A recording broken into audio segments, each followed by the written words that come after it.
Bom, vamos lá, fazendo o exercício 1 então. O exercício 1 diz o seguinte, usando compreensão de listas, criar as listas a seguir.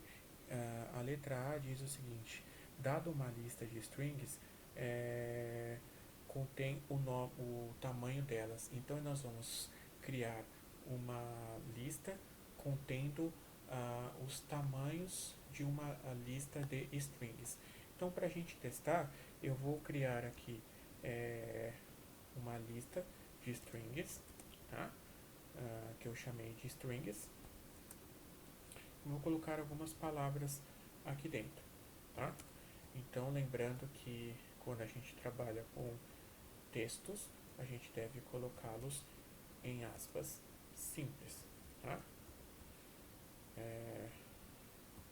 Então, coloquei aqui algumas strings e agora eu vou criar uma outra lista contendo o tamanho dessas strings. Eu vou chamar essa outra lista de x, tá? Chamei essa lista de x e aqui eu vou fazer uma compreensão de lista. O que é a compreensão de lista? Eu vou iterar todos os elementos dessa lista e vou retornar um determinado valor e esse valor será adicionado a uma lista que no caso aqui a gente chamou de x. Então o que eu quero? Não quero o tamanho?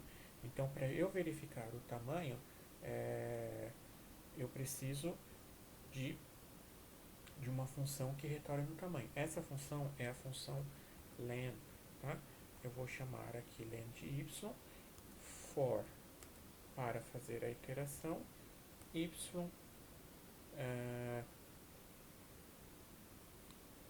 in strings. Então veja, eu peguei aqui, eu fiz uma iteração, então eu peguei todos os elementos da minha lista strings, esses elementos eu apelidei-os de y, peguei o tamanho de y e como é uma compreensão de lista, eles serão acrescentados automaticamente na minha lista x.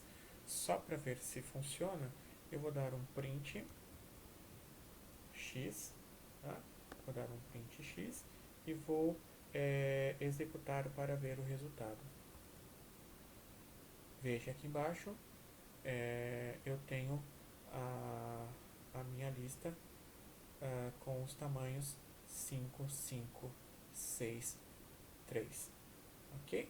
Então, esse é o exercício 1. Vamos para o exercício 2. Vamos agora para o exercício 1b. O exercício 1b diz o seguinte, ele quer os cubos dos múltiplos de 17 numa faixa de 1 até 1000. Então aqui eu vou criar uma lista x e utilizando compreensão de listas, eu vou fazer o seguinte, o que eu quero? Não é o cubo? Então eu posso fazer esse cubo de vários jeitos. O que eu vou fazer aqui? Y vezes y vezes y. Tá? Então esse é o resultado que eu quero, é o cubo. Tá? Então veja que eu tenho o y multiplicado 3 vezes. Da onde que eu quero extrair esse y? De uma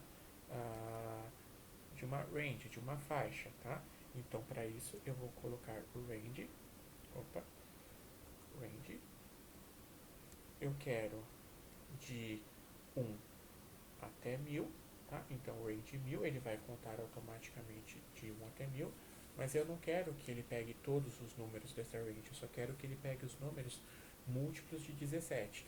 Então eu vou acrescentar aqui uma cláusula if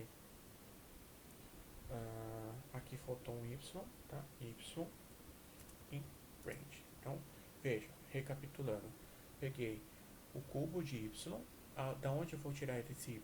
Esse y eu vou tirar de uma faixa que vai de 1 até 1000, se esse y for múltiplo de 17. Como que eu faço para saber se é múltiplo?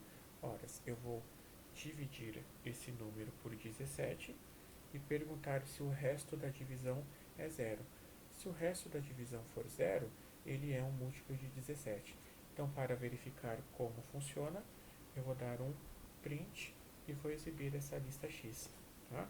Então, veja como que fica o resultado.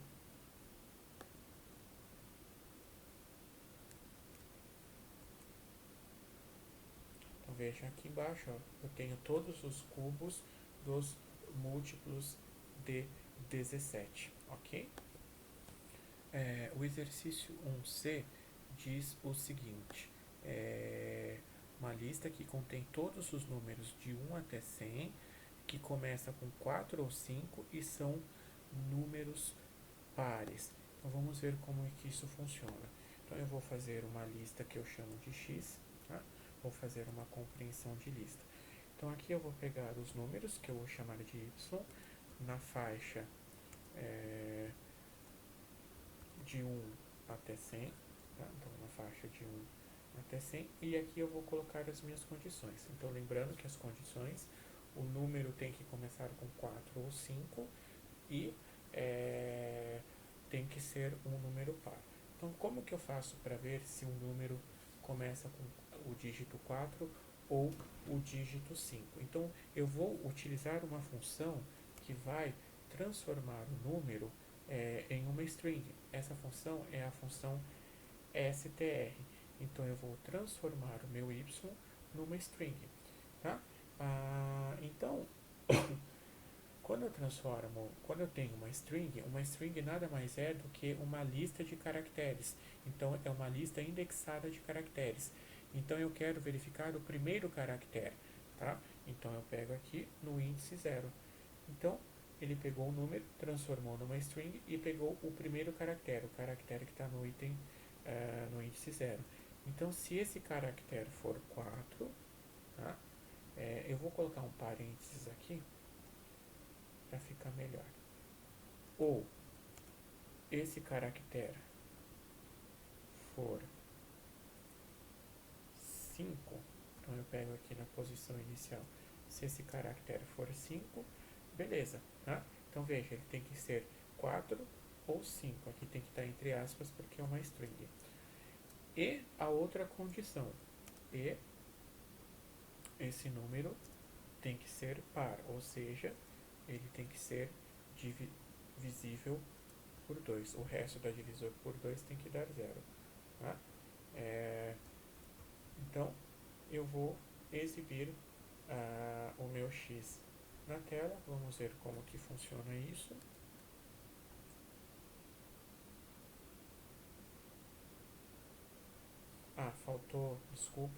Faltou colocar a palavrinha range aqui. Tá? Faltou range. Então, o x tem que estar na range de 1 até 100. Então, vamos ver como que fica isso.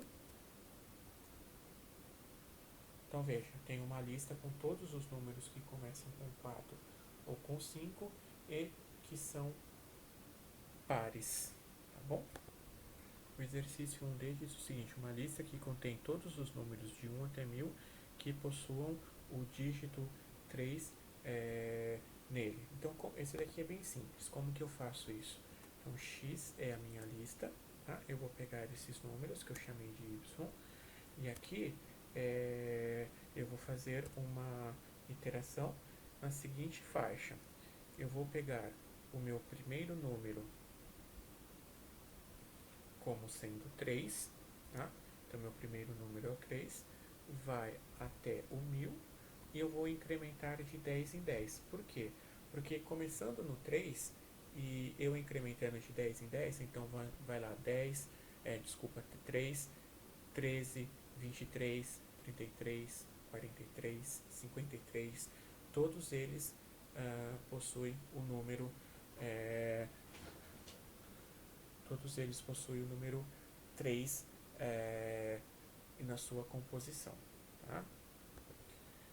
Mudança de plano, eu esqueci dos números da casa dos 30, então vamos fazer da seguinte forma, x será a minha lista, eu quero todos os números y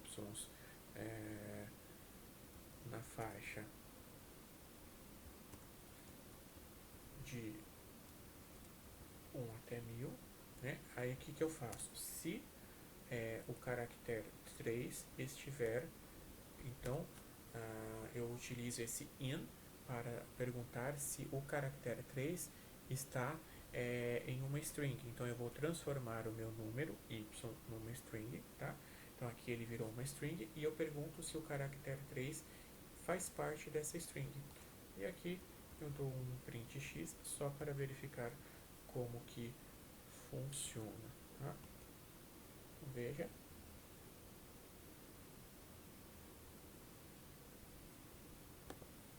Aqui faltou um in. Então, recapitulando. Y, se o y estiver nessa faixa de 1 até 1000, e aí eu pergunto se o caractere 3 está nessa string que eu converti de número, que é o número y, para a string. Tá? Aí finalmente funcionou, tá vendo? Todos os números possuem o 3 na sua composição. O exercício 1e diz o seguinte: dado uma lista de strings, transformar em maiúsculas se a primeira letra é uma vogal e inverter se em outros casos, tá? Então o que a gente vai ter aqui? Eu vou criar uma lista de strings e uma lista de vogal, tá? Então aqui eu criei uma lista de strings, Apple, Orange, Watermelon, por exemplo, e criei uma lista de vogal, A, E, I, O, U. Então o que eu vou fazer aqui? Eu vou pegar, eu quero letras maiúsculas, então para transformar para letras maiúsculas eu utilizo a função upper. Tá? Letra maiúscula, se a primeira letra, ou seja, se a primeira letra da minha string estiver na lista de vogais, tá? Se estiver na lista de vogais, então ele transforma em maiúscula.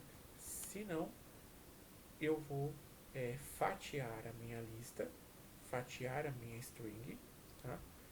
De que modo? Eu vou fatiar a minha string colocando o menos 1.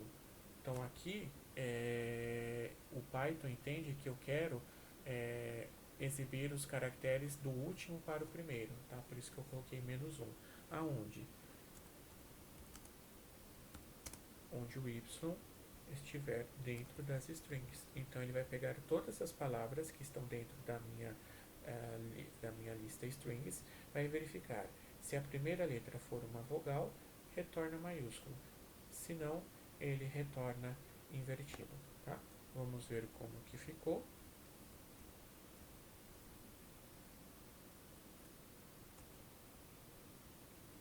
Veja, Apple é vogal, foi para maiúsculo. Orange é vogal, foi para maiúsculo. Watermelon é minúsculo, ele inverteu. Ok? O exercício 2 diz o seguinte: escreva uma função que receba dois números, uma lista com dois números, e determina se a soma dos dígitos dos dois números são iguais ou não. Tá? Então, eu vou criar aqui uma função, eu vou chamar essa função de exercício 2. Vou chamar de exercício 2, vai receber como argumento uma lista que eu chamo de x. Tá? Então aqui eu vou criar duas listas de caracteres. Então eu vou pegar os números que eu recebi, tá? E vou transformar esses números em string e vou colocar esses números dentro de uma lista. Então o que eu faço? Eu vou chamar esses números de dígitos 1 para pegar os dígitos do primeiro número. Vou fazer uma compreensão de lista. Então y for y na string, então eu transformo essa string, tá? Eu vou transformar o meu número x em string. Como é uma lista e recebe dois números, eu preciso indicar qual dos dois números eu estou querendo. Então aqui eu vou pegar o número que está na posição 0, tá? E aqui eu faço a mesma coisa para dígitos 2. Então, y for y in str para transformar em string o número na lista x, tá? Na posição 1, eu quero pegar o segundo número, tá? Eu vou ter duas variáveis de soma, que eu vou começar com 0, para guardar a soma dos dígitos, tá? Que eu vou começar com 0. Tá? E agora eu vou fazer dois laços. Eu vou varrer a minha lista de dígitos 1, a minha lista de dígitos 2, e para cada elemento que eu pegar dessa lista, eu vou somar a minha variável soma. Tá? Então, como que eu faço isso? Então, eu vou pegar caractere por caractere, tá? Esse caractere eu chamei de C, e eu vou somar dentro das minhas variáveis. Tá? Só que para somar, lembrando que aqui a gente converteu para string. Agora aqui eu tenho que voltar para inteiro. Eu vou utilizar a função int. Tá? Aqui eu vou fazer a mesma coisa, só que para dígitos 2.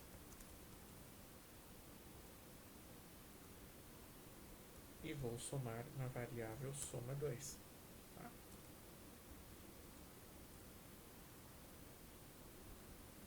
E agora, eu só pergunto se soma 1 e soma 2 são iguais. Então, se soma 1 for igual a soma 2, essa função vai retornar uma palavra igual, né? Se não, vai retornar diferente. Ok? E aqui embaixo eu vou fazer uma chamada a essa função. Então veja, eu vou chamar o exercício 2 passando esses dois números como argumento, 12 e 21. E aqui eu vou chamar essa função, exercício 2, tá? Passando outros dois números como argumento.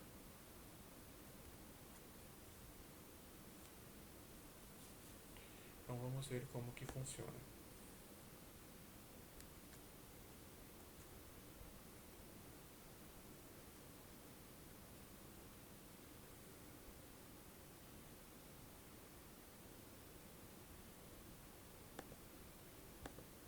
Aqui eu tinha esquecido de colocar o parênteses aqui da função, só isso. Tá? Então vamos ver como que funciona.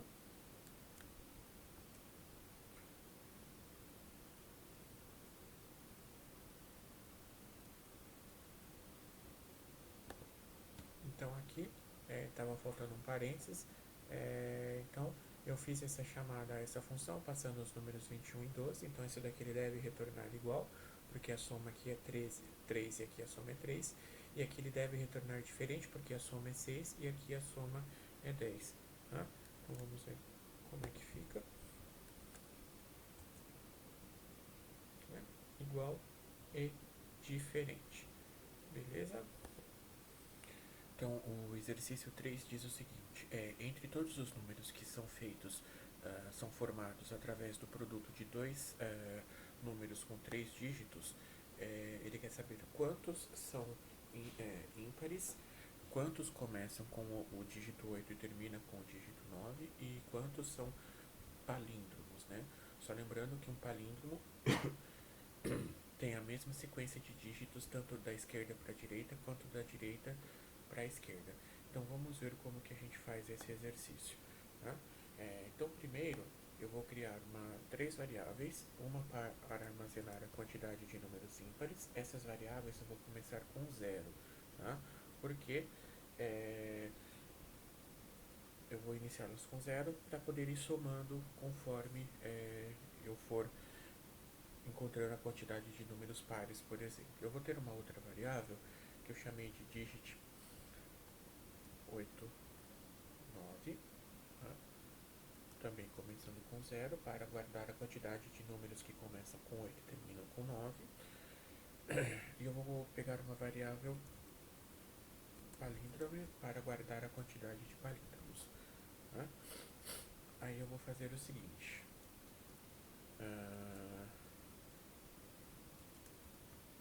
Eu vou criar um for para percorrer uma faixa. Que faixa? Então ele falou, o exercício está pedindo em números que são formados pela multiplicação de dois números com 3 dígitos. Ora, o menor número formado pela multiplicação entre números de 3 dígitos é o 100 vezes 100, porque 100 é o menor número com 3 dígitos. Tá? E qual é o maior número formado da multiplicação de dois números com 3 dígitos? É o 999 vezes 999, porque 999 é o maior número com 3 dígitos. Eu vou incrementar de 1 em 1, tá? E aí eu vou ter uma variável que eu vou chamar de string, onde eu vou transformar esses números, os números aqui do meu range, que eu chamei de x, em string. Tá? Aí eu começo a testar. Se o número for ímpar, ou seja, se o resto da divisão por 2 for igual a 1,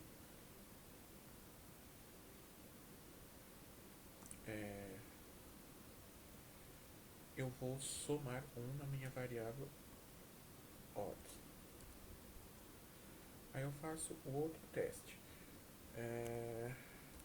Se a primeira posição dessa string, o que é a string? É o número em formato de texto. Então, se a primeira posição for 8 e a última posição desse número, como que eu faço para pegar a primeira posição? Eu faço um fatiamento nessa lista, onde eu vou pegar a última posição e somente ela. Tá? E se a última posição for igual a 9, tá? O que eu vou fazer? Eu vou fazer essa variável incrementada em 1, ok? E o último teste, eu pergunto se a string é igual ao reverso dela, tá? Se ela for igual ao reverso dela, é um palíndromo, tá? Então, todo palíndromo, tanto faz eu pegar da direita para a esquerda quanto da esquerda para a direita, é a mesma sequência de caracteres. Então, aqui eu pergunto se essa string é igual ao reverso dela. Se for igual, eu incremento 1 na variável palíndromo. Tá? E aqui eu exibo o resultado na tela. Eu exibo a quantidade de ímpares, eu exibo a quantidade de que começa com 8 e termina com 9, e eu exibo a quantidade de palíndromos. Bom, vamos ver como isso funciona.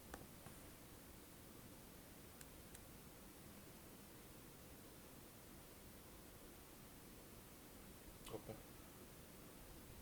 faltou um igual aqui. São dois iguais.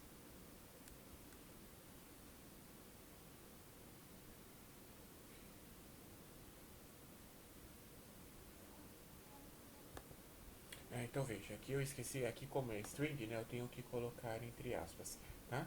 Então, executando isso daqui, o que acontece? Executando isso daqui, eu vou ter 494 mil são números ímpares, 11 mil números começam com 8 e terminam com 9, e 1798 são palíndromos, beleza?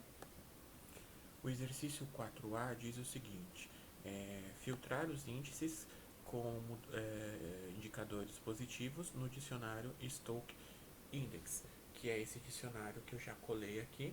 Tá? Como que vai ficar então? Para isso, eu vou criar uma lista, tá?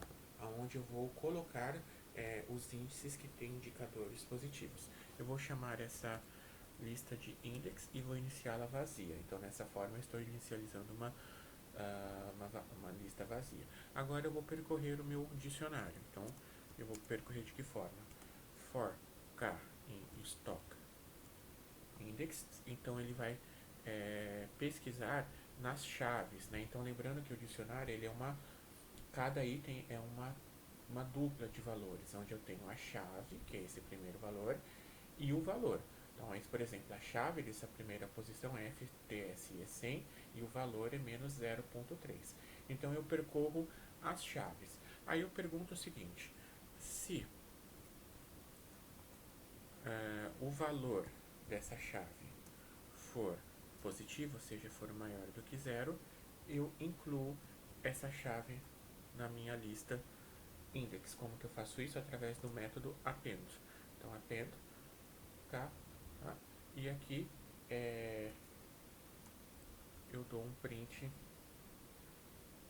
index para verificar os índices que têm indicadores positivos. Então, no caso aqui, quais têm os indicadores positivos? O Ibovespa e o SEP. Tá? Então, vamos ver como que funciona. Pronto, tá vendo? Ibovespa e SEP. Beleza? O exercício 4b diz o seguinte: aplique uma função que gera uma lista com os tipos de cada elemento da lista elements. Então aqui eu já coloquei a nossa lista de elementos e a nossa lista de stock index. Então eu vou aqui criar uma determinada função.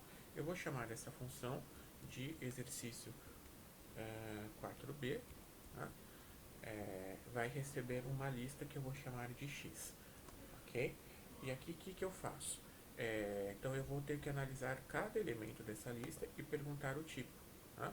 Então aqui eu vou criar uma lista vazia, que eu vou chamar de list type para armazenar os tipos. Eu vou colocá-la inicialmente vazia, tá?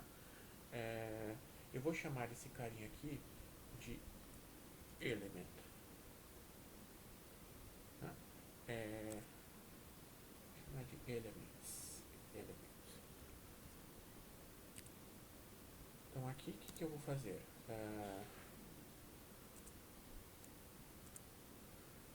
Para cada elemento dessa lista elements,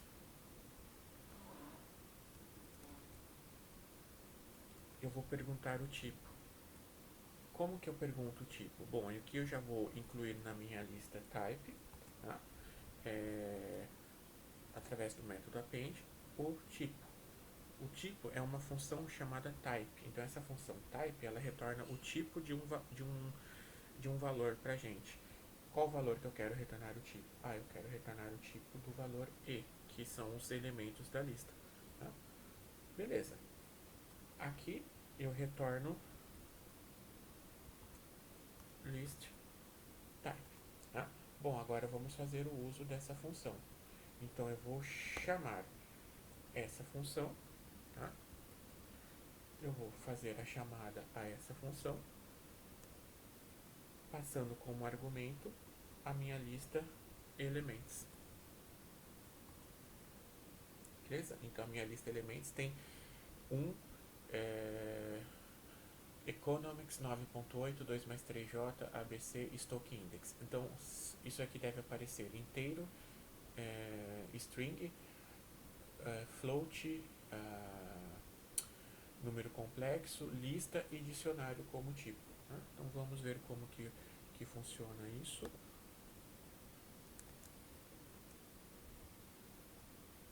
Tá vendo? Apareceu aqui, ó. Inteiro, string, float, complexo, lista e dicionário. Beleza? E por último, o exercício 4C diz o seguinte: transformar uma lista de listas em uma lista lisa, né, uma flat list. Então vamos ver como que funciona isso. Então veja que eu já coloquei aqui a nossa lista, que a gente vai transformar em flat list. Vejam que é uma lista de listas, cada elemento dessa lista é uma lista. Então eu quero transformar isso numa flat list, tá? Como que eu faço então para fazer isso? Eu vou criar uma lista que eu vou chamar de flat list, inicialmente vazia, tá? Aí agora eu vou percorrer a lista. Como que eu faço para percorrer a lista? Através de um for.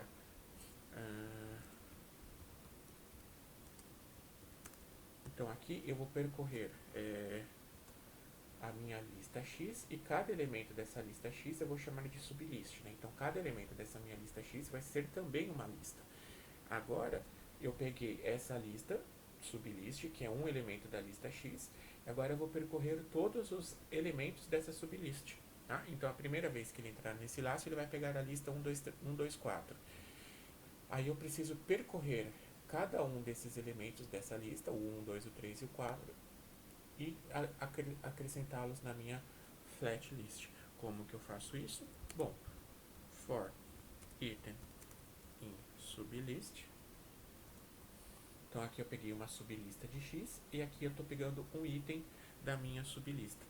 Bom, para cada item eu faço um append desse item na minha flat list. Tá? Faço um append desse item na minha flat list. Terminou, eu vou exibir a minha flat list na tela. Ok? Então vamos ver como funciona. Tá vendo? Ele transformou numa flat list. Beleza? Então é isso.